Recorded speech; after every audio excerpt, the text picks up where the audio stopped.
adalah gembalaku, takkan kekurangan aku. Ia Saudara-saudari terkasih, selamat pagi. Salam jumpa lagi dalam Sabda Siap Saji Selasa 1 Februari 2022, hari biasa pekan keempat. Marilah kita berdoa. Dalam nama Bapa, Putra, dan Roh Kudus. Amin. Allah Bapa yang Maha Rahim, Putramu telah memberikan teladan untuk mengampuni dan mendoakan mereka yang telah menyalibkannya. Semoga Yesus Kristus Putramu membebaskan kami pula dari segala bentuk kebencian dan hasrat untuk balas dendam, sehingga kami mampu menjadi pembawa damai. Sebab Dialah yang hidup dan berkuasa bersama Dikau dalam persatuan Roh Kudus Allah sepanjang segala masa. Amin. Tuhan bersamamu dan bersama roh. Inilah Injil Yesus Kristus menurut Markus. Dimuliakanlah Tuhan. Sekali peristiwa setelah Yesus menyeberang dengan perahu, datanglah orang banyak berbondong-bondong lalu mengerumuni Dia. Ketika itu Yesus masih berada di tepi danau. Maka datanglah seorang kepala rumah ibadat yang bernama Yairus. Ketika melihat Yesus, tersungkurlah Yairus di depan kakinya. Dengan sangat ia memohon kepadanya, "Anakku perempuan sedang sakit, hampir mati. Datanglah kiranya dan letakkanlah tanganmu atasnya, supaya ia selamat dan tetap hidup."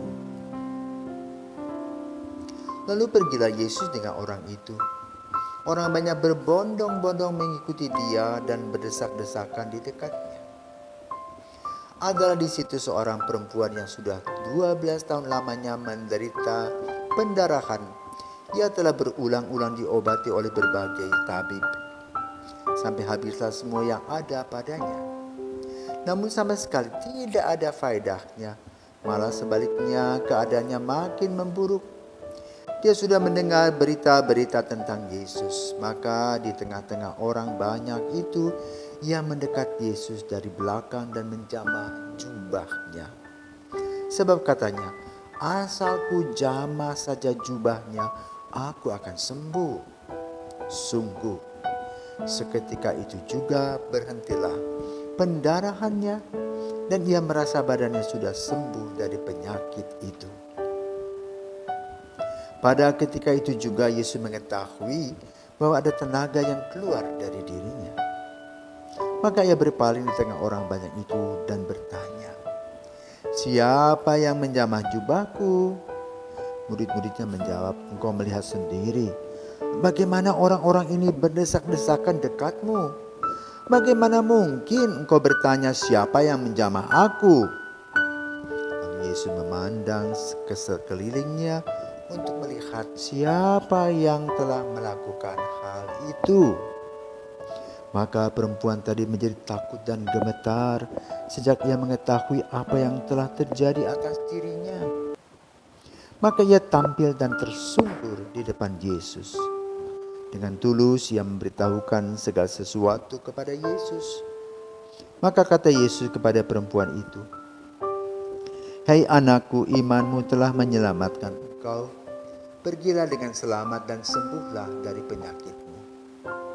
Ketika Yesus masih berbicara, datanglah orang dari keluarga kepala rumah ibadat itu dan berkata, "Anakmu sudah mati. Apa perlunya lagi engkau menyusahkan guru?" Tetapi Yesus tidak menghiraukan perkataan mereka dan berkata kepada kepala rumah ibadat, "Jangan takut, percaya saja." Lalu Yesus tidak memperbolehkan seorang pun ikut serta kecuali Petrus, Yakobus, dan Yohanes saudara Yakobus.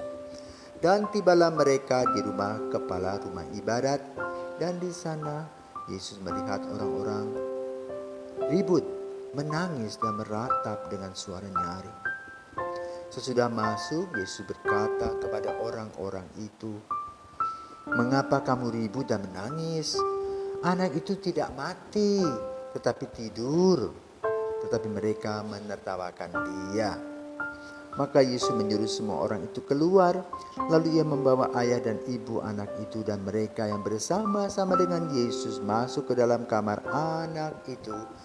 Lalu dipegangnya tangan anak itu, katanya, "Talita kum," yang berarti, "Hei anak, aku berkata kepadamu, bangunlah." Seketika itu juga anak itu bangkit berdiri dan berjalan, sebab umurnya sudah 12 tahun. Semua orang yang hadir sangat takjub.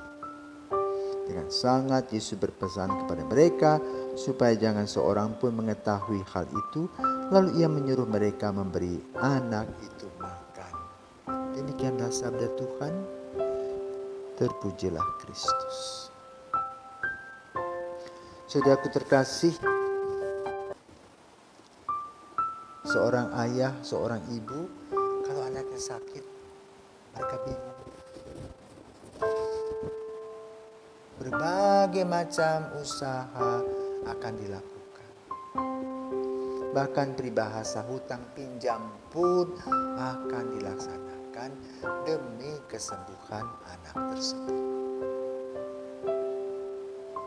Kita mungkin sebagai tetangga orang yang mengalami kesulitan ya hanya merasa empati begitu saja. Kami doakan ya, tapi kita tidak peduli dengan kesembuhan anak itu. Kan itu berbeda dengan Yesus. Kita kan hanya lip service saja, basa-basi. Tapi Yesus serius. Menangkap kepedihan, kesulitan orang-orang tersebut. Dalam Injil baik anak Yairus ini maupun ibu yang pendarahan tadi, yang menjamah jubahnya. Lalu apa usaha Yesus? Memberikan ketenangan dengan mengatakan apa? Anak itu tidur.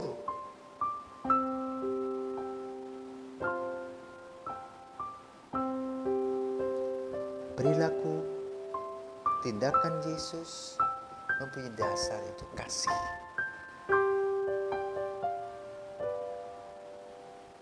Maka yang utama adalah bahwa kasih itu berbuah.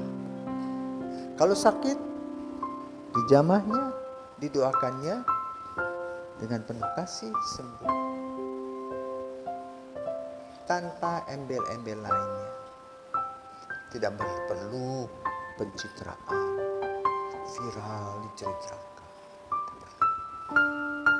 Karena goalnya adalah bagaimana dia, Yesus ini, bisa memberi kegembiraan kepada semua orang. Maka pada hari ini kita belajar dan diajar oleh Yesus bahwa satu, kita tidak boleh basa-basi. Kita harus mempunyai bela rasa belas kasih. Nah, hal ini yang kedua tadi ini, yang belas kasih ini, sekarang ini menjadi amat sangat jarang.